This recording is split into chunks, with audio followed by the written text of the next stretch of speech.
الحمد لله رب العالمين والصلاة والسلام على سيد الأنبياء والمرسلين وعلى آله وأصحابه أجمعين. أما بعد، فأعوذ بالله من الشيطان الرجيم. بسم الله الرحمن الرحيم. وَإِذَا حُيِّيتُم بِتَحِيَّةٍ فَحَيُّوا بِأَحْسَنَ مِنْهَا أَوْ رُدُّوهَا إِنَّ اللَّهَ كَانَ عَلَى كُلِّ شَيْءٍ حَسِيبًا. وعن عبد الله بن عمر رضي الله عنهما قال رسول الله صلى الله عليه وسلم: وأما الدرجات فإطعام الطعام وإفشاء السلام والصلاة بالليل والناس نيام، أو كما قال رسول الله صلى الله عليه وسلم. صدق الله مولانا العلي العظيم وصدق رسوله النبي الكريم. يا رب صل وسلم دائما أبدا على حبيبك خير الخلق كلهم. معزز علماء کرام، محترم بزرگوں اور عزیز بھائیوں، سرکار دو عالم صلی اللہ علیہ وسلم کی مبارک نصیحتوں کا بیان چل رہا ہے. 11ویں نمبر کی نصیحت تھی افشاء السلام، سلام کو پھیلانا، سلام کو عام کرنا. اس نصیحت کے سلسلے میں یہ بات بیان ہو چکی ہے کہ ہر قوم میں ایک دستور ہے کہ جب دو آدمی باہم ملتے ہیں تو ایک دوسرے سے اظہار محبت کے لیے کوئی کلمہ اور کوئی بول بولتے ہیں.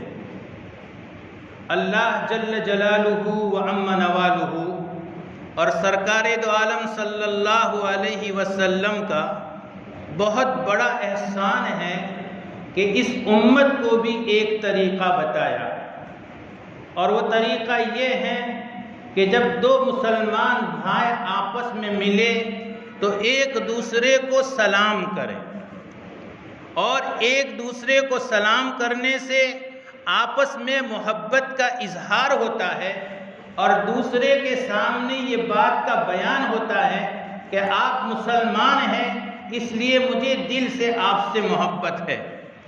اس سلسلے میں یہ بات بالکل سامنے نہیں ہوتی کہ سامنے والے کو ہم پہچانے کہ نہ پہچانے، سامنے والے کو ہم جانتے ہو کہ نہ جانتے ہو، سامنے والا ہمارے محلے کا ہو، ہمارا پڑوسی ہو، ہمارے علاقے کا ہو، ہماری بستی کا ہو، ہمارے صوبے کا ہو، ہمارے ملک کا ہو، ایک کوئی بات نہیں. دنیا بھر میں جہاں کہیں بھی ایک مسلمان دوسرے مسلمان سے ملتا ہے تو اس کے دل میں ایک مسلمان بھائی سے جو محبت ہوتی ہے، اس محبت کے اظہار کے لیے وہ اسے سلام کرتا ہے. السلام علیکم، اس طرح سے اسے خطاب کرتا ہے، اور اس خطاب کے ساتھ ایک طرف تو وہ اپنے دل میں ایک مومن بھائی سے چھپی ہوئی جو محبت ہے اس کو ظاہر کرتا ہے، اور دوسری طرف ان پاکیزہ کلمات کے ذریعے اسے شاندار دعا دیتا ہے. کسی بھی مذہب میں، کسی بھی قوم میں، کسی بھی ملت میں، عالم میں کہیں بھی چلے جائیے، جو جامع لفظ اللہ اور اللہ کے رسول صلی اللہ علیہ وسلم نے سلام کی صورت میں ہمیں دیا ہے، کسی قوم کے پاس نہیں. قوم دوسرے سے محبت کے لیے ہیلو ہائی کر لے، نمستے کر لے، گڈ مارننگ کہہ لے، گڈ ایوننگ کہہ لے، کچھ بھی کہہ لے، لیکن صرف اور صرف یہ صاف ایک طرح کا اظہار محبت ہے. اس سے آگے بہت شاندار دعا اگر ہے تو صرف اور صرف السلام علیکم. اور آپ جانتے ہیں یہ شاندار دعا کیوں ہے؟ اس لیے کہ السلام یہ اللہ کے پاک ناموں میں سے ایک نام ہے۔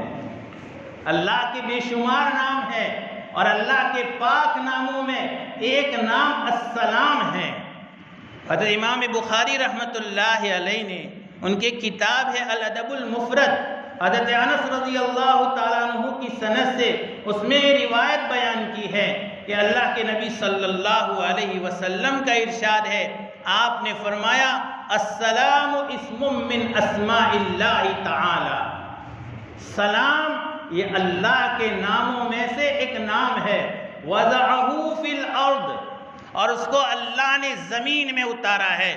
زمین میں اتارنے کا مطلب ہمیں اور آپ کو اللہ تعالیٰ نے تعلیم دی ہے، فَأَفْشُوا السَّلَامَ بَيْنَكُمْ، آپ نے فرمایا لہذا آپس میں ملو تو ایک دوسرے کو سلام کرو اور اس سلام کے ذریعے اپنے بھائیوں کو شاندار دعا دو۔ یہ سلام دعا ہے۔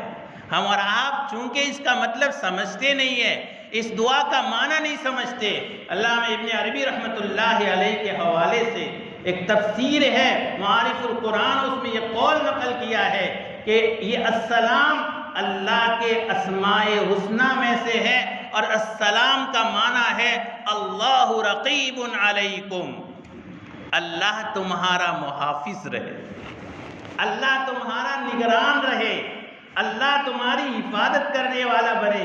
بتائیے کتنی شاندار دعا ہے۔ ایک مومن بھائی اپنے مومن بھائی کو سلام کرتا ہے تو ایک طرف تو محبت کا اظہار کرتا ہے، ایک طرف اسے دعا دیتا ہے تم سلامتی سے رہو، اور دعا میں یہ ہے اللہ تمہارا محافظ رہے۔ ہم میں سے ہر ایک کو چاہیے ہم یہ سلام اور یہ دعا حاصل کریں۔ صحابہ کرام کا مزاج کیا تھا؟ روایت مسند احمد بن حنبل میں روایت موجود ہے، حضرت سعد بن عبادہ رضی اللہ تعالیٰ عنہ ایک صحابی ہے، اللہ کے نبی صلی اللہ علیہ وسلم ان کے مکان پر تشریف لے گئے اور آپ صلی اللہ علیہ وسلم نے باہر سے اجازت کے لیے سلام کیا، السلام علیکم ورحمۃ اللہ وبرکاتہ۔ حضرت سعد بن عبادہ گھر میں موجود ہے، دروازے پر کھڑے ہیں، لیکن آہستہ سے جواب دیا کہ آپ صلی اللہ علیہ وسلم سن نہ سکے۔ اب آپ نے پھر تھوڑی دیر ٹھہر کے بعد پھر دوسری مرتبہ سلام کیا، السلام علیکم ورحمۃ اللہ وبرکاتہ۔ حضرت سعد بن عبادہ رضی اللہ تعالیٰ عنہ نے سلام کا جواب دیا لیکن آہستہ سے کہ آپ نہ سن سکے۔ تھوڑی دیر پھر ٹھہرے رہے، سرکار دو عالم صلی اللہ علیہ وسلم پھر آپ نے سلام کیا، حضرت سعد بن عبادہ رضی اللہ تعالی عنہ نے جواب دیا آہستہ سے کہ آپ سن نہ سکے۔ اب آپ صلی اللہ علیہ وسلم نے دیکھا 3 مرتبہ سلام کے بعد بھی گھر میں سے کوئی جواب نہیں آیا، کیونکہ آپ نے سنا نہیں تھا، اور گھر میں سے کوئی دروازہ کھولنے کے لیے نہیں آیا، تب آپ صلی اللہ علیہ وسلم وہاں سے واپس چلنے لگے۔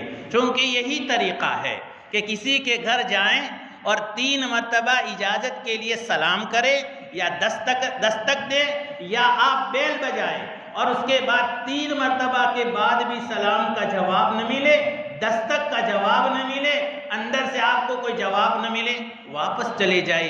یہی قرآن کا حکم ہے، کیونکہ ہو سکتا ہے اس گھر والے کو کوئی مجبوری ہو، اس وقت آپ سے نہیں مل سکتا، تو یہ برا نہ مانے۔ قرآن کریم نے اس کو شاندار انداز میں بیان کیا۔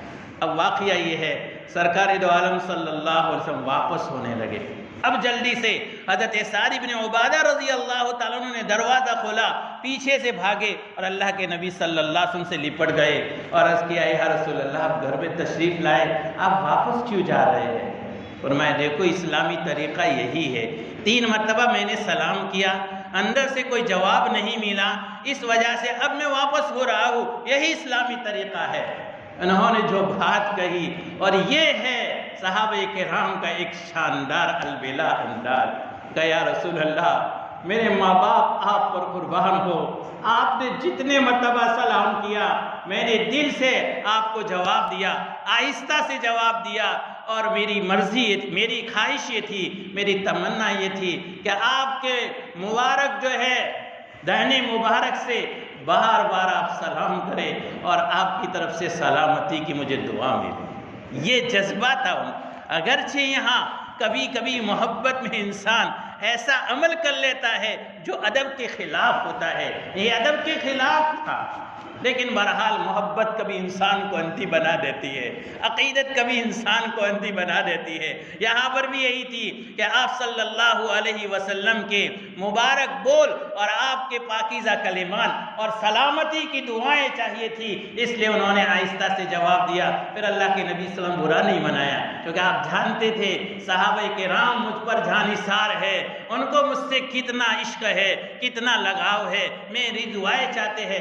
آپ واپس تشریف لائے اور پھر حضرت سعد بن عبادہ رضی اللہ تعالیٰ عنہ نے پھر آپ کی شاندار مہمانی فرمائی۔ بس سمجھانا یہ تھا کہ دیکھیے یہ دعا کے الفاظ ہے۔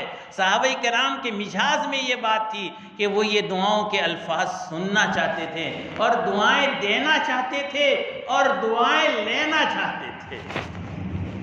آپ کو ایک دوسرا مختصر سا حدیث کا واقعہ سناؤ، احساس ہو کہ سلام کتنی بڑی چیز ہے۔ بڑے جلیل القدر صحابی ہے حضرت عبداللہ بن عمر رضی اللہ تعالیٰ عنہما، حضرت عمر بن خطاب رضی اللہ تعالیٰ عنہ کے والا تبار بڑے اونچے درجے کے صحابی حضرت عبداللہ بن عمر رضی اللہ تعالیٰ عنہما ہیں۔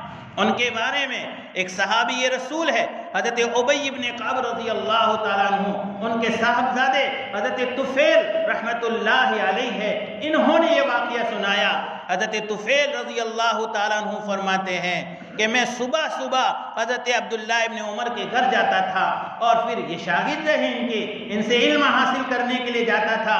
تو اب کہتے جب میں وہاں پہنچتا تو کچھ دیر کے بعد حضرت عبداللہ ابن عمر مجھ سے کہتے چلو بازار چلیں۔ تو کہتے ہیں میں آپ کے ساتھ بازار جاتا اور وہ بازار میں چکر لگاتے، بازار میں جو ملتا، دکاندار ملتا، گاہک ملتا، کوئی بازار میں آنے والا ملتا، کوئی جانے والا ملتا، ہر ایک کو سلام کر رہے، ہر ایک کو سلام کر رہے، ہر ایک کو سلام کر رہے، اور پھر چکر لگا کر کے واپس اپنے گھر آ جاتے تھے۔ یہ ان کا معمول تھا۔ کہتے ایک مرتبہ حضرت طفیل فرماتے ہیں کہ میں ایک مرتبہ پھر حضرت عبداللہ ابن عمر رضی اللہ عنہ کے گھر گیا اور میں وہاں جا کر جب بیٹھا تو حضرت نے مجھ سے کہا چلو بازار چلتے ہیں۔ تو میں نے حضرت سے کہا حضرت آپ بازار جاتے ہیں، وہاں جا کر نہ کچھ خریدتے ہیں نہ کچھ بیچتے ہیں اور نہ کسی سے ملتے ہیں، بس جو ملتے ہیں اور جو دکاندار اور گاہک اور آنے جانے والے آپ ہر ایک کو سلام کر کے واپس آتے ہیں اور آپ کچھ سودا نہیں خریدتے۔ اس سے تو بہتر ہے آپ یہاں تشریف رکھیں اور ہمیں حدیثیں سنائیے، ہم آپ سے حدیثیں سیکھنا چاہتے ہیں۔ حضرت عبداللہ ابن عمر رضی اللہ عنہ نے جواب میں جو بات فرمائی اندازہ لگایا، جواب میں فرمایا ابا بطنا، اے پیٹ کے ابا، پیٹ والے۔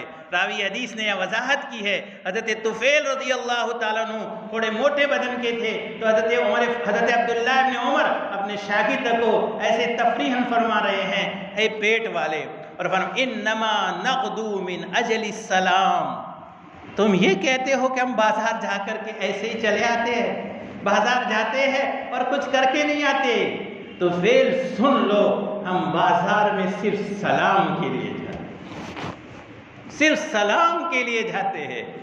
میرے بھائیوں، کیا ان اکابر کا انداز تھا، صحابہ کرام کا کیا مزاج تھا، وہ سلام کی فضیلت حاصل کرنے کے لیے، سلام کا ثواب پانے کے لیے، اپنے بھائیوں کو سلام کرنے کے لیے، اپنے بھائیوں کو سلامتی کی دعائیں دینے کے لیے، اپنے مسلمان بھائیوں سے سلامتی کی جواب میں دعا لینے کے لیے، یہ اس طرح سے صحابہ کرام بازار جاتے ہیں اور پھر اللہ کے بندوں کو سلام کرتے ہیں۔ یہ ہے ان کے سامنے افشوا السلام بینکم، سلام کو آپس میں رواج کرو۔ یہ ہے، ہم تو بازار میں اپنے کام سے جاتے ہیں، بازاروں میں جاتے ہیں، راستوں میں چلتے ہیں، گلیوں میں پھرتے ہیں، بڑے بڑے جو ہے وہ مجموع میں جاتے ہیں، لیکن سلام کی اہمیت ہمارے سامنے نہیں ہے، اس لیے سلام کے سلسلے میں ہمارا دھیان ہی ادھر نہیں جاتا۔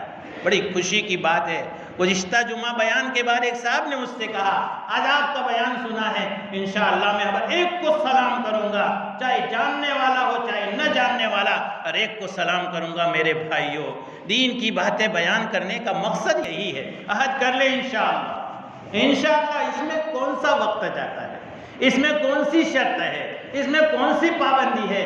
اور یہ آپس میں سلام کرنے سے محبتیں بٹے گی، معاشرے میں محبتیں پیدا ہوگی۔ گزشتہ جمعہ جو روایت سنائی تھی کہ آپ نے فرمایا میں تمہیں ایک عمل بتاتا ہوں، جب تم یہ کرو گے فَإِذَا فَعَلْتُمُوهُ تَحَابَبْتُمْ، جب تم یہ کام کرو گے تو آپس میں محبت کرنے لگو گے۔ افشوا السلام بینکم، آپس میں سلام کو عام کرو، آپس میں سلام کو رواج دو۔ اور یہ سلام کرنے میں ایک ایک سلام میں کتنی نیکیاں سمیٹنے کی میرے بھائی، کتنی نیکیاں آپ جانتے ہیں۔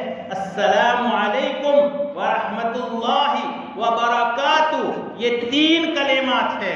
السلام علیکم کی 10 نیکیاں ہے، ورحمت اللہ کی 10 نیکیاں ہے، وبرکاتہ کی 10 نیکیاں ہے۔ السلام علیکم ورحمت اللہ وبرکاتہ، یہ مکمل اگر ہم سلام کریں گے تو 30 نیکیاں کمائیں گے۔ روایت پہ موجود ہے، ترمذی شریف کی روایت ہے۔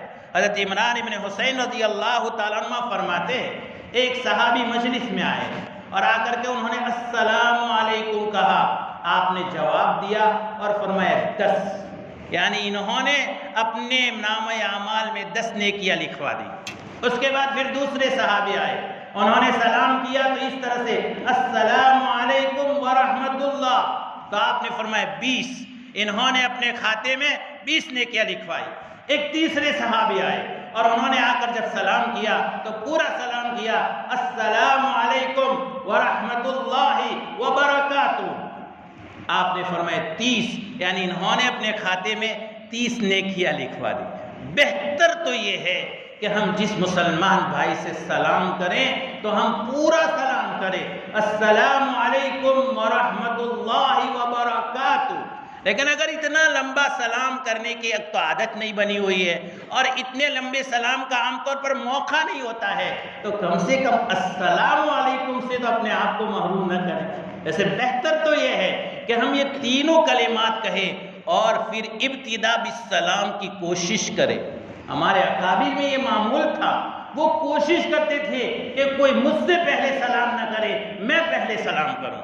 دور سے ہوتے تھے، پتہ چلتا تھا کہ سامنے والا سلام کر دے گا تو اس سے پہلے سلام کر دیتے تھے السلام علیکم۔ اور جانتے ہو پہلے نمبر پر سلام کرنے کی فضیلت الترغیب والترہیب میں ایک روایت ہے جس میں اللہ کے نبی صلی اللہ علیہ وسلم کا ارشاد نقل کیا ہے، فرمایا جب کوئی بھائی اپنے بھائی کو سلام کرتا ہے تو اللہ کی طرف سے 100 رحمتیں نازل ہوتی ہے۔ کتنی؟ 100 رحمتیں نازل ہوتی ہے۔ اور فرمایا اور جو سلام پہلے کرتا ہے 90 رحمتیں اس کو ملتی ہے اور جواب دینے والے کو 10 رحمتیں ملتی ہیں۔ سلام میں پہل کرنے کا۔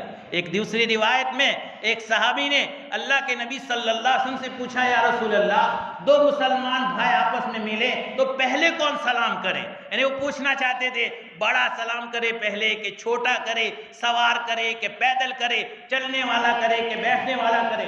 اسلام میں اس کے بھی آداب ہے، لیکن آپ نے یہاں جواب دیا، آپ نے فرمایا اولاہما باللہ، جس کو اللہ کا قرب زیادہ حاصل کرنا ہے وہ پہلے سلام کرے۔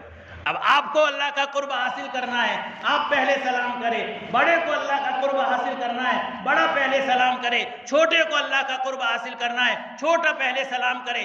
سوار کو اللہ کا جو ہے قرب حاصل کرنا ہے وہ پہلے سلام کرے۔ پیدل کو اللہ کا قرب حاصل کرنا ہے وہ پہلے سلام کرے۔ تو ہر ایک آدمی سلام میں پہل کرنے کی کوشش کرے۔ جو سلام میں پہل کرے گا اللہ کا قرب حاصل ہوگا۔ ایک دوسری روایت میں تو صاف الفاظ ہے ان اول الناس باللہ من بدأهم بالسلام، اللہ کا سب سے زیادہ قرب اس کو حاصل ہوتا ہے جو سلام میں پہل کرتا ہے۔ جو سلام میں پہل کرتا ہے تو میرے بھائیوں سلام میں پہل کرے اور سلام کو عام کرنے کی کوشش کرے۔ سلام کی اتنے سارے برکات، ایک طرف درجات بلند ہوتے ہیں، ایک طرف محبت کا اظہار ہوتا ہے، ایک طرف دعائیں ملتی ہے اور دعائیں دی جاتی ہے، ایک طرف سامنے والے کو اپنی طرف سے سلامتی کا پیغام دیا جاتا ہے۔ علامہ ابن عربی رحمۃ اللہ علیہ نے سفیان ابن عیینہ رحمۃ اللہ علیہ کا یہ قول نقل کیا ہے، فرمایا اتدری ما السلام، جانتے ہو سلام کیا ہے؟ اور خاص فوراً فرمایا یقولو انت آمن منی، سلام کرنے والا دوسرے کو یہ پیغام دیتا ہے کہ تم مجھ سے ہر طرح کی تکلیف سے محفوظ ہو۔ وہ مسلمان بھائی کو کہتے ہیں السلام علیکم، اللہ پر اللہ کی بے شمار سلامتیاں تم پر ہو، اللہ کی رحمتیں ہو، اللہ کی طرف سے برکتیں ہو، اور دوسری طرف وہ یہ پیغام دیتا ہے مجھ سے آپ تکلیف سے محفوظ رہیں گے، آپ کو مجھ سے کوئی تکلیف نہیں پہنچے گی۔ یہ سلام ہے، اور سلام میں پہل کرنے والے کے لیے اتنی ساری نیکیاں۔ لیکن ایک بات بڑے درد سے آپ سے کہیں گے کہ دیکھیے معاشرے میں سلام نکل گیا ہے اور سلام کی جگہ دوسری چیزوں نے لے لی، خصوصاً ہمارے معاشرے میں آپ نظر ڈالیے، جب بھی کوئی بھائی ملتا کیسے ہو، پہلی بات نام لیتے یعقوب، یوسف، اور جواب میں کہتے الحمدللہ، سلام نہیں کرتے، اور بہت سی مرتبہ تو اشارے ہوتے، اشارے، سلام نہیں۔ اشارے کی تو حدیث پاک میں سخت ممانعت ہے، اشارے سے سلام بھی کرے، اور اگر جس کو سلام کیا جا رہا ہے وہ دور ہو تو آپ سلام کے ساتھ اشارہ کرے، شریعت میں اس کی تو گنجائش ہے، لیکن آپ راستہ چلتے ہوئے یہی نظام ہے، سر ہلا دیتے ہیں، کبھی ہاتھوں سے اشارہ کرتے، سخت وعید ہے۔ ترمذی شریف میں روایت موجود ہے، اللہ کے نبی صلی اللہ علیہ وسلم نے ارشاد فرمایا لیس منا من تشبہ بغیرنا، وہ ہم میں سے نہیں ہے، وہ ہمارے طریقے پر نہیں ہے، اسلام کا مزاج اس میں نہیں ہے جو دوسروں کے ساتھ مشابہت اختیار کرے۔ لیس منا من تشبہ بغیرنا، اس کے بعد آپ نے فرمایا لا تشبہوا بالیہود ولا بالنصارى، یہود کے ساتھ بھی مشابہت اختیار نہ کرو، نصارہ کے ساتھ بھی مشابہت اختیار نہ کرو، اور آپ نے فرمایا فإن تسلیم اليہود الاشارۃ بالاصابع، یہود کا سلام انگلیوں سے اشارہ کرنا ہے، اور فرمایا وتسلیم النصارى الاشارۃ بالاکف، اور نصارہ کا طریقہ یہ ہے کہ وہ مٹھیوں سے اور وہ پنجوں سے سلام کرتے ہیں۔ اور آج ہمارے یہاں یہ جو یوں اور یوں کے جو اشارے ہمارے معاشرے میں پھیل پڑے ہیں، سر کے اشارے، ہاتھ کے اشارے، یہ اسلام کا طریقہ نہیں ہے۔ آپ نے تمہید پہلے قائم کی، لیس منا من تشبہ بغیرنا، وہ ہم میں سے نہیں ہے جو ہمارے علاوہ کی مشابہت اختیار ہے۔ ہمیں اتنا شاندار اللہ کے نبی صلی اللہ علیہ وسلم کے واسطے سے طریقہ ملا ہے، یہ وہ تحفہ ہے جو اللہ تعالیٰ نے حضرت آدم علیہ السلام کو دیا تھا، جنت سے شروع ہوا ہے تا قیامت باقی رہے گا، اور جنت میں بھی یہ سلام کا تحفہ ملے گا، اور ہم اور آپ ہیں کہ ان اشاروں پر اکتفا کر لیا ہے۔ اور ساتھ ساتھ میں ایک بہت بڑی کوتاہی ہمارے معاشرے میں یہ ہو رہی ہے کہ ہم فون پر سلام کرنا بھول گئے۔ یہ بھی تو ملاقات ہے نا، ہم بھی فون سے ہیلو، کیا ہو، کیسے ہو، کیا معلوم امت کہاں جا رہی ہے۔ یہ کہنے کو چھوٹی چھوٹی باتیں ہیں، لیکن امت کے لیے ایک طرف سے یہ اندر سے کھوکھلا کرنے والی باتیں ہیں۔ میرے بھائیوں، آپس میں ملے تو بھی سلام کرے، کسی سے براہ راست بات نہ ہو رہی ہو، فون سے بات ہو رہی ہو تو اس میں بھی پہلے سلام کرے، اور اختتام بھی خدا حافظ سے نہ کرے۔ ہاں یہ بھی دعا ہے، لیکن صحیح طریقہ یہ ہے کہ ہم سلام کے ذریعے اختتام کریں، اور سلام کے بعد پھر آپ کی مرضی، آپ خدا حافظ کہے، جو دعائیں دینا چاہے۔ عرب کا دستور آج بھی یہی ہے، وہ ملتے ہیں تو بھی سلام کرتے ہیں، اور جب جدا ہوتے ہیں تو بھی سلام۔ ہمارے ملتے ہوئے تو سلام کرنے کا کچھ مزاج ہے، لیکن جاتے ہوئے کوئی سلام نہیں کرتا۔ رخصتی کا سلام شریعت میں اس کی بھی بڑی اہمیت ہے۔ اللہ رب العزت ان کہی ہوئی باتوں پر ہم سب کو عمل کرنے کی توفیق نصیب فرمائے، آمین یا رب العالمین۔ وآخر دعوانا الحمدللہ رب العالمین۔